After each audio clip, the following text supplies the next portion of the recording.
biliyorsun zaten değil mi? Yoğurlama yapalım.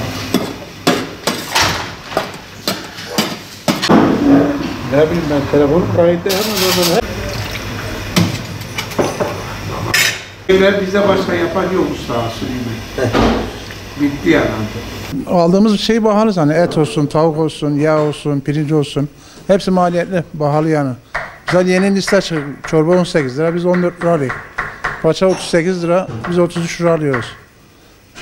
Yani milletin yeme gücü de yani gittikçe yani çekiliyor yani azalıyor yani.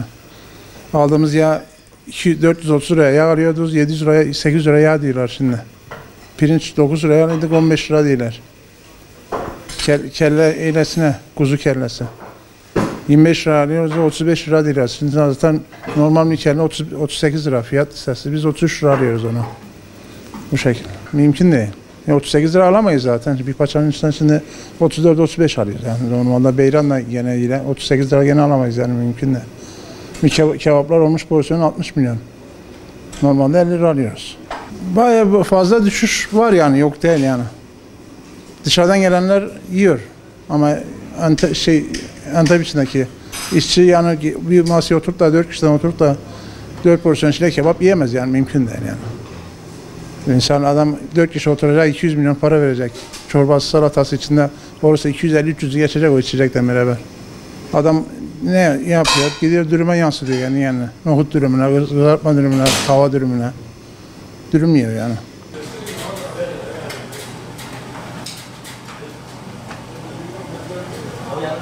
Vallahi şimdi fiyatların önüne geçemeyik. Niye geçemeyik? Her gün zam geliyor. Mesela 60 adet alıyordun, 65 oldu. 2 gün sonra 70 oluyor. 3 gün sonra 80 oluyor.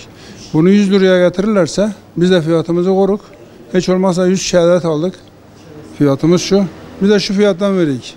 Maliyette eskiden para kazanamıyoruz. Bizde doğal gaz var bizde. Yani tüpten bir sorunumuz yoktu tüp ilgili ama tabii tüple ilgili olan arkadaşlarımız da var. Aynı esnaftan aynı kişiler de var. Onlar zorluk çekiyorlar. O 60 kağıda satıyorsa ben 55'e satayım. Mesela kebabın porsiyonunu. Tüpten çalışanlar 55'e satıyorsa 60'a satıyorsa biz 55'e verik. Durum yani aslında gidişat iyi değil. Buna bir çare bulmaları lazım. Gidişat iyi değil. Bu bugün geliyor ama müşteri yarın gelmez. Hazırı tüket diye kimi gelemezler.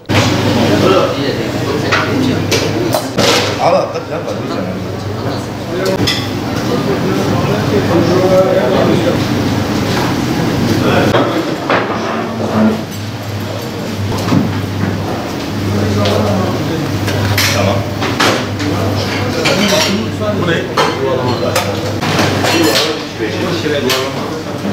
Evet, maliyetler genel ortalamada %100, %200, %200'ün üstünde maliyetler oluştu. Ama biz %100 veya %200 maliyet artıramıyoruz burada. İşçilik arttı. Elektrik zamları zaten aldı başına gitti. Yine doğalgazlar, bakliyat ürünü bayağı yükseldi. Evet, enflasyon %70, %80 arttıysa biz bu zam oranını %20 yansıtmak zorunda kaldık. Daha fazla yansıtamıyoruz çünkü vatandaşın tepkisi bize çok farklı oluyor. Sonuçta yemek yiyecek yani. Un aynı keza, ekmek fiyatları aynı keza yükseldi. Biz şu durumda para kazanamıyoruz şahsen lokantacılar olarak. Çok zor durumdayız. Kar marjlarımız çok düştü. Ayakta durmaya çalışıyoruz sadece. Bir an önce bu genel zamların minimum seviyeye düşmesini, normalleşmesini bekliyoruz. Başka yapacak bir şeyimiz yok. Bekliyoruz sadece. Satışlar ne orandan düştü? Satışlar tabii. Şimdi fiyatlar artınca satışlar %30 düştü. Zaten kış mevsimindeyiz. Ya vatandaş yemek yiyor, nasıl yiyor? Atıyorum 3 çeşit yemek yiyecekse bir çeşit yemek yiyor. Veya kebap yiyecekse çorba içiyor. Bir şekilde vatandaş karnını doyuruyor. Ekmekle, peynirle de doyuruyor. Bu zamlar olmasa vatandaşın cebinde para olsa bunu kebap yer. Daha farklı şeyler yer. Çoluğundan çocuğundan gelir. Ama vatandaş da mağdur yani. Biz de mağduruz. Pandemide biz düşük çalışıyorduk. Düşük elemanla çalışıyorduk. Şimdi full elemanla çalışıyoruz. Yine aynı yani. Değişik bir şey yok.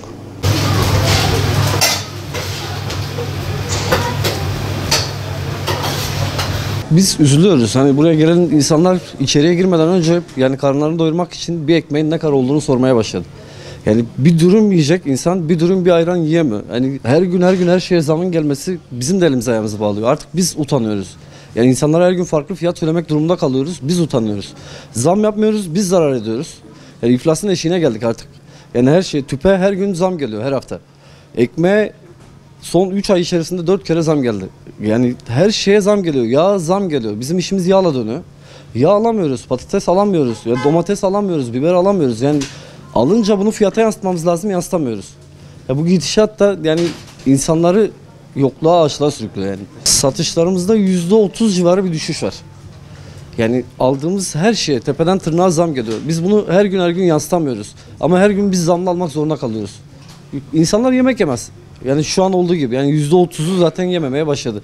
Yani insan şuraya gelip ailesiyle bir dürüm bir ayran yiyip içemiyor. Yani durum bu. Burada biz 6 kişi çalışıyoruz. Yani gittikçe azaltmamız gerekecek. Yani artık bu da onlara yansıyor. Onların da bir ailesi var. Onların da geçindirmek zorunda olduğu bir evi var.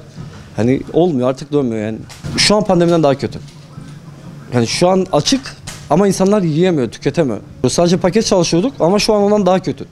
Neden diyeceksiniz? İnsanlar yemek yiyemiyor. Yani yiyemiyor. Yani her gün her şeye zam gelirse yani 20 liraya bir dürüm bir ayran hani olursa insanlar nasıl yapacak? 5 kişi buraya gelse 100 lira. 5 kişilik bir aile bir yemek yiyeyim dese 100 lira. 100 lira hesaba vurun abi. 5 kişi yani 100 liraya bir yemeğe geliyorsa ayda bir hesaba vurun. Da bir simit bir ayran 10 lira olmuş ya. 5 kişilik bir ayran yani bunu nasıl tüketecek?